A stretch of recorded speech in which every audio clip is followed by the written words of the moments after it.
the latest. Thank you for your love and support. I appreciate you all. We are on the 27th day of a struggle that is determining the fate of the entire Sahel. Don't listen to the mainstream noise. They want you to think that this is just another skirmish. It isn't. We are witnessing the most significant test of our sovereignty since the 2012 rebellion. The recent coordinated offensive by the FLA and the JNIM across our northern and central regions, including the targeting of strategic hubs, was designed to do one thing: break the backbone of the transition government.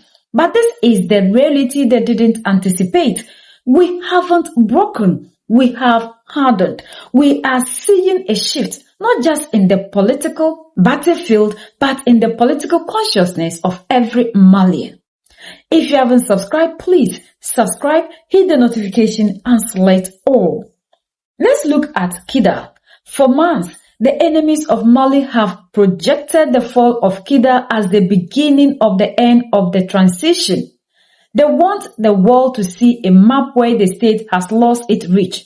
But ask yourself, at what cost to these groups? We are seeing the Malian armed forces together with the African Corps taking the fight into the heart of their operations, not waiting for them to come. The elimination of high-level commanders like Elias Ali al-Bakai in Tajamat is not a coincidence. It is a result of precision, intelligence, and superior firepower. When you see these groups scrambling, trying to improve humanitarian stories or crying to the media, it is not because they are winning. It's because their command structure is being systematically dismantled. They are being pushed out of the major centers and into the shadows where they truly belong. Now we have to address the elephant in the room: our borders. The frustration felt by the Malian people is real, and it is justified. We are seeing a pattern that no serious analyst can ignore.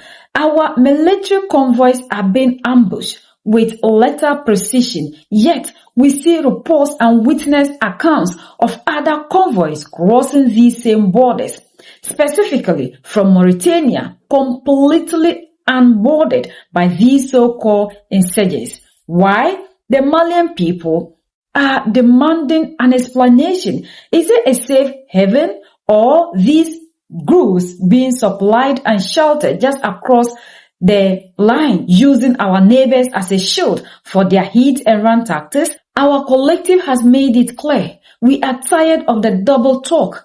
If you are a neighbor, be a neighbor, but don't expect us to sit by while our brothers and sisters are targeted by forces that treat your territory like a sanctuary. We have just learned the neutralization of a great terrorist leader in the Kidal region. My brothers and sisters, the information I will give you, it is a very good news. Share this video to say thank you to our defense forces and security who are in theater yesterday. Mai 2026,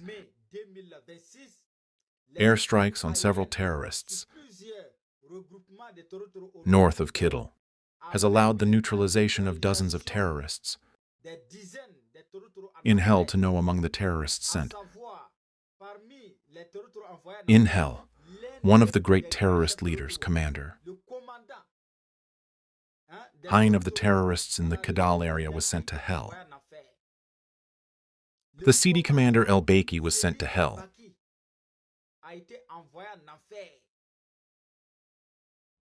Really, this is a very good news, and we say thank you to our defense forces and security who are in theaters of operation. May God protect the army of laity. May God bless our authorities. May God bless the dignified and sovereign people of laity who was sent to hell. It is necessary to dirty your comrades who have already been sent. In hell, we have to get them dirty with our... Not your body is already sacrificed to the carrion hind. When the media starts, the propaganda media begin to say that the Malian army is using bombs, It is necessary to know that it was very, very bad on the terrorist comrades in Kidal. Yesterday, they said that the Malian army is using bombs,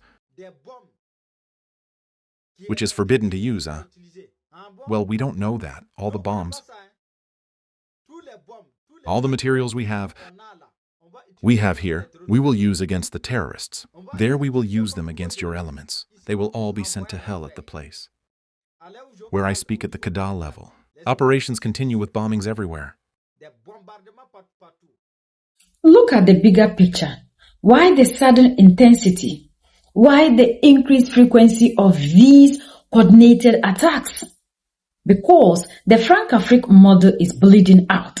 For decades, they held the keys to our uranium, our gold, and our strategic minerals. They kept our people in poverty to build their own prosperity. Today, that monopoly is gone. They are watching us form new partnership with Russia, with China, with nations that actually offer a transfer of skills and technology. And they are terrified that this model will spread. They don't want a prosperous Mali. They want a dependent Mali. They are bringing in foreign mercenaries, including those trained by special services to ensure the battlefield stays hot. It is an economic war masquerading as a security crisis. Every time you see a report about human rights violations in the foreign press, stop. Ask yourself, where were these organizations when the GNIM was burning villages? Where were they when civilians were being held under siege in these northern corridors? This is a propaganda war. They are trying to internationalize this conflict, to force a ceasefire, to stop our progress before we finish the job. But we have adapted. Our military is now using equipment that withstands the conditions of our land, from the heat to the rocky outcrops. And our tactical training has evolved. We are not the same army we were 5 years ago. We are entering a phase where the noise will get louder. You will hear more lies, more fear, and more attempts to isolate us. The path to true sovereignty is never paved with ease. It is forged through resistance. The Malian transition is not just a government, it is a movement. The youth of this country, the workers, the elders, everyone is watching, and everyone is realizing that we are the ones who must secure our own future. To my VIP members, thank you so much. You are the backbone of the latest Gen 1. Your support is the reason I can stand here and speak the truth. We are telling these stories on our own terms, and we are not stopping until the truth is heard. What do you think about the border situation? Should the transition government take a harder stance with those who harbor these groups? Drop your analysis in the comments. I read everything. I thank you so much for always standing. And please, if you haven't subscribed, hit the notification and select all. Together we make Africa a better place. The time is now for you and I to fight for our rightful place in this world. There is no one that will come and do it for us if we are not ready to do it for ourselves. The struggle and freedom will not be easy. We need the spirit of endurance to be able to sustain and keep ourselves moving. The future will be bright. China, Singapore were once in our shoes, but they got to where they are. It takes endurance so that the generations to come will see Africa just like the way we are seeing China today. The story should be different. Like Captain Ibrahim Traore said, we cannot pass on this legacy to our children. And if we don't do anything today, they will ask us. And history will judge us. And that is why we all need to contribute in our little way to fight for the total liberation of the African.